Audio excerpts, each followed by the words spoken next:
देखिए वैसा बीजीय व्यंजक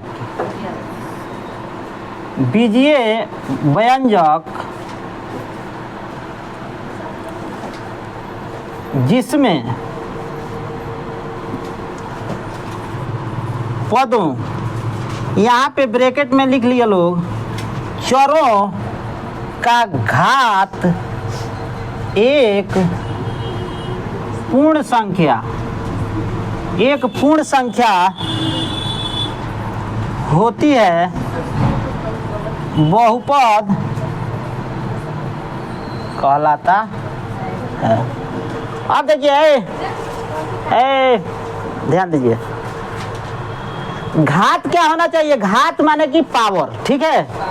पावर क्या होना चाहिए? एक पूर्ण संख्या होना चाहिए। अब यहाँ पे हम लोगों को पूर्ण संख्या जानना जरूरी है। क्या जानना जरूरी है? पूर्ण संख्या। तो देखिए पूर्ण संख्या किसे कहते हैं? जैसे गिनती की संख्या को हम लोग प्राकृत संख्या कहते हैं, 1 2 3 4 डैश डैश डैश, इसको हम लोग क्या कहते हैं? प्राकृत संख्या कहते हैं। तो ये किससे शुरू होता है? 1 से शुरू होता है। लेकिन अगर हम लोग इसमें 0 मिला दें इस परिवार में, तो उसको हम लोग क्या कहते हैं? पूर्ण संख्या कहते हैं। बात समझ में आया?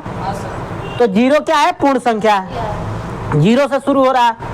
तो वैसा बीजीय व्यंजक जिसमें पदों का घात, चर का घात क्या होना चाहिए? एक पूर्ण संख्या होना चाहिए। क्या होना चाहिए? एक पूर्ण संख्या होना चाहिए। तो पूर्ण संख्या का माने 0 से शुरू हो सकता है, 0 हो सकता है, 1 हो सकता है, 2 हो सकता है, 3 हो सकता है, यही ना, अनंत तक जा सकता है। इसका घात जो है 1/2 नहीं होना चाहिए। समझ रहे हैं कि नहीं? क्यों? क्योंकि 1/2 ये पूर्ण संख्या नहीं है। घात माइनस में नहीं होना चाहिए। क्यों? क्योंकि ये पूर्ण संख्या नहीं है। इतना बात समझ रहे हैं बाबू? यानी अगर हम यहाँ पे लिखे हैं x बहुपद है कि नहीं है? x बहुपद है। क्यों है? क्योंकि इसका पावर, इसका घात क्या है? 1 है, और अचर है। अगर उसका पावर 0 है तो उसका मान क्या होता है? 1 होता है। तो x का पावर 0 का मान कितना हो जाएगा? 1 हो जाएगा। 1 में 5 से गुणा करेंगे तो 5 हो जाएगा कि नहीं? तो अगर आपसे कहे लोग कोई 1 2 3 ये सब बहुपद है कि नहीं है? बहुपद है। बात समझ में आ रहा है? इतना देखो, बहुपद पहचानने का जो तरीका है इस पर थोड़ा आप लोग गौर कीजिएगा। इसमें बहुत सारा लोग गलती करता है। अगर हम लोग यहाँ पे लिख रहे हैं कि √x, क्या ये बहुपद है? नहीं है। क्यों नहीं है? क्योंकि देखिए ये x को अगर हम लोग x का इसका पावर में बदलते हैं तो इसका हो जाएगा x का पावर 1/2। तो हमने आप लोगों को क्या बताया है कि उसका घात क्या होना चाहिए? चर का, पद का घात क्या होना चाहिए? हमेशा पूर्ण संख्या होना चाहिए। तो जब पूर्ण संख्या होगा तो ये क्या ये पूर्ण संख्या है जी? 1/2 नहीं है, परिमेय संख्या है। इसलिए क्या है? ये बहुपद नहीं है। बात समझ में आ रहा है बालक? बहुपद समझ में आया? अगर यहाँ पे कोई लिखा हुआ है कि x² x plus y 1/y ऐसे दिया हुआ है, क्या ये बहुपद है? नहीं है। क्यों नहीं है बहुपद?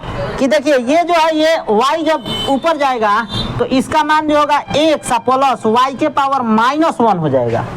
y का पावर क्या हो जाएगा? -1 हो जाएगा। लेकिन -1 होना चाहिए जी पावर में, नहीं होना चाहिए। तो ये बहुपद नहीं है। समझ रहे हैं कि नहीं?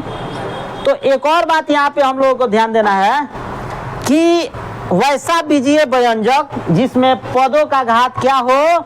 एक पूर्ण संख्या हो, उसको हम लोग क्या कहते हैं? बहुपद कहते हैं। यहाँ तो किसी को कोई कंफ्यूजन नानू? तो एक उतार ले बोल। होता है जो क्षैतिज कतार होता है ग्राफ में, इसको हम लोग x कहते हैं। इधर x डैश, ये y डैश होता है, ये y होता है। ठीक है ना? बात समझ में आ रहा है?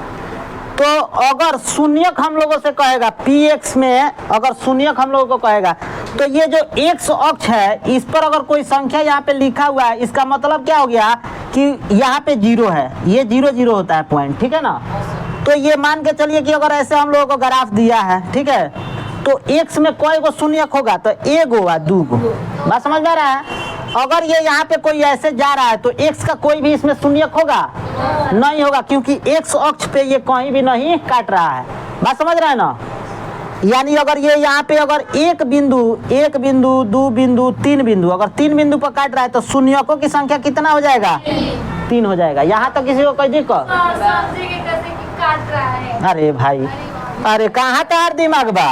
देखो देखो, ये एक्स अक्ष हो गया, ये वाई अक्ष हो गया। अगर कोई एक्स अक्ष पे काट रहा है, एक्स है ना जी, जितना बार काट रहा है, जैसे ये ग्राफ यहाँ पे जा रहा है, तो एक्स में शून्यकों की संख्या कितनी होगी? एक होगी। एगो, दो दो जगह काटा, 3 जगह काटा, तो कई जगह होगा? 3 गो हो गया। बात समझ आया? बस यही बात हम लोगों को समझना है। अगर कहीं पे भी नहीं काटे, मान के चलो कि ये है, तो इसमें शून्यकों की संख्या कितनी होगी? 0 होगी, चूंकि कोई नहीं काट रहा है। यहाँ तो किसी को कोई दिक्कत? अब हम लोग सवाल पे आते हैं।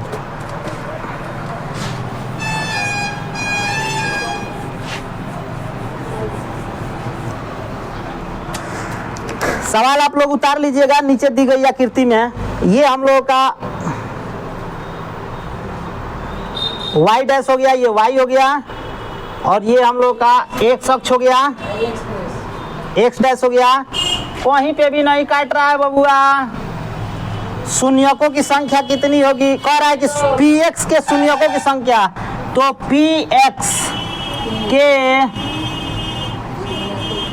शून्यकों की संख्या, ए तू बताओ कई गो ये में px में शून्यकों की संख्या कितनी होगी? 0 होगी कि नहीं? समझ रहे हैं ना? अब दूसरे ग्राफ बना रहे हैं हम। आवाज ना हो। y डैश, ये हम लोग का हो जाएगा x डैश, ये हो गया x। ये देखिए, y से मतलब नहीं है, खाली x से मतलब है। बोलिए शून्यकों की संख्या कितनी होगी? शून्यकों की संख्या कितनी होगी? संख्या बराबर, कोई दिक्कत? उसके बाद देखिए, फिर ये यहाँ पे 3 नंबर हो रहा है जी, होता कि ना? सेकेंड चलत हुई तो बुझिए कि होता। अब बताओ, अब इसमें हम किसी से पूछेंगे, वही बताएगा। x dash x, y dash y। तू खड़ा हो जा निशु, बोला इसमें शून्यकों की संख्या कितनी होगी? शून्यकों की संख्या 1 2 3। ये हो गया हम लोगों का ग्राफ में। और उसके बाद देखिए, नेक्स्ट क्वेश्चन है y डैश y,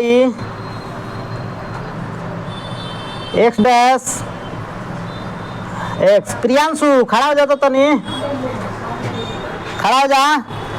बताइए इसमें शून्यकों की संख्या कितनी होगी? शून्यकों की संख्या बराबर, सबको समझ में आ रहा है ना? बैठ जाओ। उसके बाद देखिए, y dash x dash x।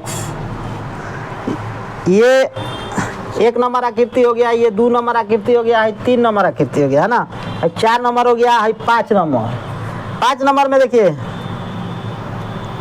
यहाँ से आया, यहाँ गया, फिर यहाँ से आया। बताओ रागिनी कुमारी, शून्यकों की संख्या बोलो। संख्या कितना? 1 गो, 2 गो, 3 गो। अब देखिए यहाँ पे रिया कुमारी बताएगी अब की बार।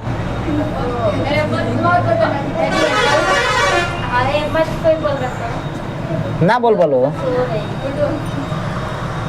कह रहा है। देखिए यहाँ से आया, यहाँ पे एक जगह टच किया, फिर यहाँ पे आया, फिर यहाँ पे आया, यहाँ पे आया। देखो यहाँ पे काटा है जी, काटा नहीं है। तो x का यहाँ पे शून्यकों की संख्या कितनी होगी? शून्यकों 1 2 काहे नहीं है? बट काटा चाहे नहीं काटा, ये x पर आया कि नहीं यहाँ पे शून्य होने के लिए? क्या बताए थे? क्या बताए थे? पूरा काटा रहेगा तभी नहीं। देखिए शून्यकों की संख्या 1 2 3 होगी यहाँ पे। बात समझ में आया? वहाँ पे टच करके